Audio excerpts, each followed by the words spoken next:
el 31 de diciembre de 1944. El cielo sobre Alemania está cubierto de humo negro y fuego. En la cabina del B-17, conocido como The Little Skipper, el segundo Teniente Glenn Rojohn sostiene las controles con manos firmes mientras su copiloto, el segundo Teniente William Leek observa el horizonte con ojos entrenados para detectar el peligro. Hoy no es un día cualquiera. Hoy la historia está a punto de escribirse en el aire con sangre. Courage y una fe inquebrantable que desafía toda lógica y toda razón, sin la misión de esta era clara. Volar sobre Hamburgo y destruir las refinerías de petróleo que alimentaban la maquinaria de guerra nazi. Era una misión peligrosa como todas las que estos hombres habían enfrentado antes, pero ninguno de ellos podía imaginar lo que les esperaba en ese cielo helado del último del uno. La formación avanzaba con precisión, cada consciente de su posición, cada tripulante listo para lo que viniera tras, planea otros planes de repente. El fuego antiaéreo estalló directamente debajo de ellos con una violencia que ninguno había visto antes. El flak era tan denso que el cielo parecía sólido, una pared de explosions y metal caliente que descargaba el aire. Rojohn vio con sus propios ojos como B-17 tras B-17 era arrancado del cielo, convertido en llamas y humo antes de desaparecer hacia la tierra. Era un espectáculo de destrucción que helaría la sangre de cualquier hombre, pero estos no eran hombres ordina. Rios.*entonces Rojohn vio lacino de humo sobre las mules. Era lacino para soltar las bombas. Toda la formación abrió las puertas de las bodegas al mismo tiempo y en ese momento el flak alcanzó una intensidad que superaba todo lo imaginable.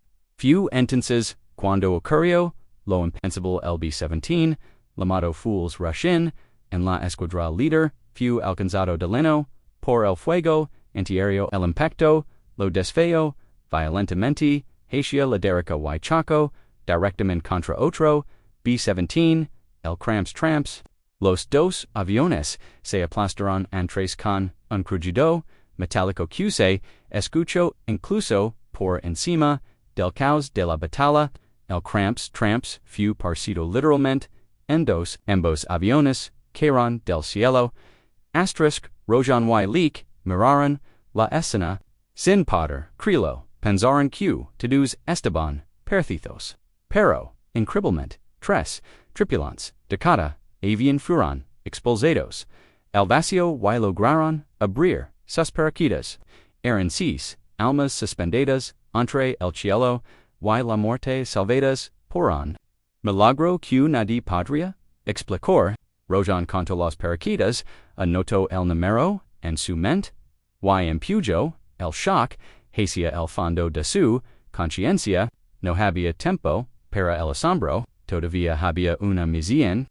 Y confirmó que las bombas habían sido lanzadas con precisión sobre el objeto. Desde la torreta inferior del Little Skipper, el artillero ruso confirmó el impacto directo. Las bombas de 500 libras habían encontrado su blanco. Era el único momento de satisfacción en medio de una pesadilla que apenas comenzaba.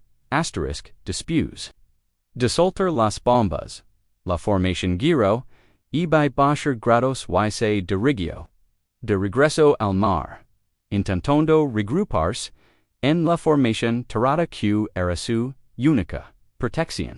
Pero, justo cuando lograban alinearse, llegó el aviso que todos temían escuchar. 50 casas alemanes se lanzaban hacia ellos a toda velocidad. Los primeros en llegar fueron los Mi-262, los aviones a reacción Q los alemanes habion, desarrollado, desesperatum, para detener, las incursiones aliadas, estos monstruos, del irrecruciban, la formación tan rápido que era imposible apuntarlos. Dejaban estelas blancas en el cielo azul, y desaparición antes de que ningún artillero pudiera seguirlos con su mira, luego, llegaron los Bf-109, y los Fw-190, atacando desde todas las direcciones posibles, zumbando como avispas furiosas alrededor de la formación debilitada. El faithful forever, que volaba, a la derrica de Rojohn y ya había sufrido daños por el flak, fue golpeado una vez ms. Su piloto, el segundo teniente, Leo Ross, anunció por radio que su avión se a pesar de los daños devastadores, Ross logró mantener el avión estable el tiempo suficiente para que toda su tripulación soltera y sobrevivía, dera y sobrevivía. Era otro milagro en undalano de ellos, cuando todo parecía perdido, cuando la formación estaba diezmada, y los alemanes dominaban el cielo, apareció la visión, ms hermosa, quan piloto americano podía vernos momento. Los P-51 Mustang, con sus distintivas, marcas, aliadas, el apoyo aéreo había llegado, las casas alemanes, que prefieren objetivos, fáciles, duran media volta. Y, giran inmediatamente, poro, un breve momento, hubo algo parecido al alivio, pero los P-51 no pueden quedarse. Tenían que defender a2SB shirti, ms adelante en la línea Rojohn y los restos de su formación continuaron solos. Se acercaban a la costa alemana al noroeste de Hamburgo, cuando el flak volvió a Rugia. Lo atravesaron una vez, y finalmente salieron sobre el Mar del Norte, heridos, con agujeros en sus fuselajes, pero todavía volando, quizás podían lograrlo, quizás podían llegar a casa. Pero el destino tenía preparada una última prueba. LAMs, brutal de todas a turbulencia era tan severa que la formación no podía mantenerse unida. Y fue en ese momento de vulnerabilidad cuando llegó el siguiente aviso, ms casas alemanes. Esta vez desde bases en Bremen y Oldenburg, se lanzaban sobre el mar, la batalla se reanuda con ferocidad reanuda con C-17, uno los B-17 eran golpeados, y se alaban de la formación con los motores en llamas, las brechas en la formación eran como heredas abiertas que las casas alemanes explotaban sin. Few entonces, cuando en BF y Bailing Amatralo, AL9 lives, el avión líder de la formación de Rojohn, las balas atravesaron la cabina y mataron instantáneamente a los dos pilotos, pero los motores seguían funcionando y el resto de la tripulación continuó luchando sin saber que nadie estaba al mando en la cabina delantera. El 9 lives seguía volando, pero sin control humano consciente, los pilotos muertos habían gelado inconscientemente los controls hacia atrás. Y el avión comenzaba a ganar altura lentamente, Rojohn notó que el 9 lives había desaparecido de su posición y maniobró el little skipper para llenar el vacío, buscaba al avión líder, sin saber lo que realmente estaba ocurriendo. Desde otro B-17, cercano, un capitán llamado Ethan Porter observa con horror como los dos aviones se acercaban el uno al otro. Intentó avisar por radio, gritó los nombres de los pilotos, pero era demasiado tarde. A las 12 horas 44 minutos, el 9 lives chocó contra el little skipper desde abajo, perforando el vientre de aluminio del avión de Rojohn con una sacudida que catapultó a ambos pilotos en sus alas rodillas del LIKE golpearon violentamente los controls. La mano de Rojohn fue arrancada de las palancas de potencia.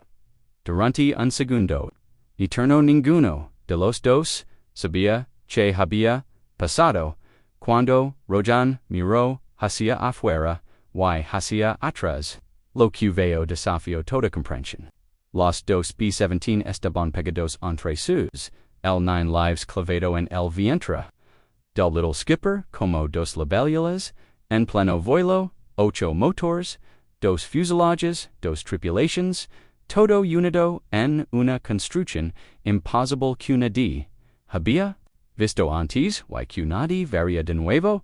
Leek lo resumió con palabras que quedarían grabadas en la historia. Estaban pegados. El sargento, Edward Woodall Jr., estaba cubierto de fragmentos metálicos del impacto. Sin energía eléctrica ni hidráulica, giró manualmente el mecanismo de la torreta con menos que temblaba de miedo y esfuerzo, rogando que el mecanismo no se rompiera. Lentamente, agonizantemente, logró salir de la torreta y aerostrats hacia el fuselage, lo que VOA, su alrededor era un laberinto de metal retorcido, y entonces entendió algo terrible. El artillero de torreta del little skipper, el sabó, Joe Russo, estaba atrapado, su torreta había sido empujada hacia arriba atrás del techo del 9 lives y estaba aprisionada por el metal deformado. No había manera de liberarlo. Woodall vio a Russo a través del plexiglas. El joven artillero se estaba santiguando. Sus labios se movían en oración silenciosa y a través del intercomunicador del avión podía escuchar la voz de Russo recitando el Avenue María con una calma que parcha el corazón. Era la voz de un hombre que había hecho las paces con su destino, que había encontrado en la fe la única salida, que el metal retorcido la negaba. Leek escuchó la voz de su artillero y sintió algo que ninguna guerra podía endurecer. No podía ayudarlo, no había nada que pudiera hacer, y en ese momento imposible tomó la decisión de quitarse el casco y desconectar el intercomunicador, regalo que podía ofrecer la privacidad de sus últimos momentos. Más tarde diría que esa fue la parte más difícil de todo el vuelo. Mientras tanto, el motor número 1 del 9 lives estaba en llamas, y Rojohn y Leek luchaban con toda su fuerza para controlar los dos aviones unidos mientras descendían. Juntos, apoyaron los pies contra el panel de instrumentos para tener más fuerzas en los controls. Rojohn intentó varias veces separar los aviones, acelerando los motores y meciéndolos en distintas direcciones, pero era inútil. Estaban fundidos en uno, Rojohn sabía que estrellarse en el mar significaba muerte segura para todos. La única posibilidad de salvar a su tripulación era llegar sobre tierra firme para que pudieran saltar en un despliegue de maestría. Que dejó sin palabras a todos los que lo presenciaron. Rojohn y Leek lograron lentamente girar los dos aviones unidos hacia la costa alemana. Era una maniobra que ningún manual de vuelo describía, que ningún instructor había enseñado, que parece físicamente algo aterrador. Las municiones de los ametralladores calibre 50 imposible detonar con el calor del fuego que se extendía por el ala izquierda.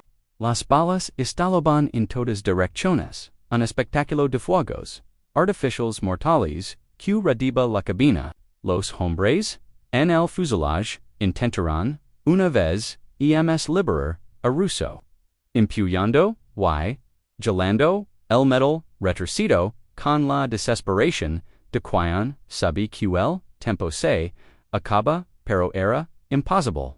Un último vistazo a su compañero y soltaron a través de las llamas hacia el aire frío en tierra. Este bombardero de 8 motores y 2 fuselages se acercaba a tierra como un mit. Un capitán de la Wehrmacht levantó la vista y ordenó a sus hombres que dejaran de disparar. No había necesidad. Esos hombres ya estaban condenados.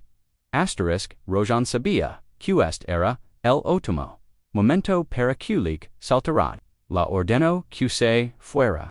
Pero Leek sabía que, sin su fuerza adicional en los controls, Rojohn no podría mantener el avión estable y no tendría oportunidad de saltar el mismo, así que Leek tomó la decisión más simple y más heroica posible, se quedó el suelo, se acercaba a una velocidad imposible. Los dos pilotos recibieron en voz alta mientras la tierra lanaba completamente su visión. El little skipper, momentáneamente, en el aire una vez más, cayó de panza sobre la tierra, y su, a la izquierda, cortó un edificio de madera, partiendo el fuselage y lanzando la nariz del avión hasta adelante, hasta que finalmente todo se detuvo silencio. Rojohn y Leek se miran. Estaban vivos, ambos con solo cortes y mortones era algo que desafiaba cualquier explicación racional. Buscó instintivamente un cigarrillo en el bolsillo. Un soldado alemán le gritaba señalando la gasolina que se derramaba sobre el ala rota. No era momento para un cigarrillo, *6, tripulantes del Little Skipper sobrevivieron. En total, 10 hombres salieron vivos de lo que debería haber sido una catástrofe sin sobreviviente, que le debía su vida a su copiloto.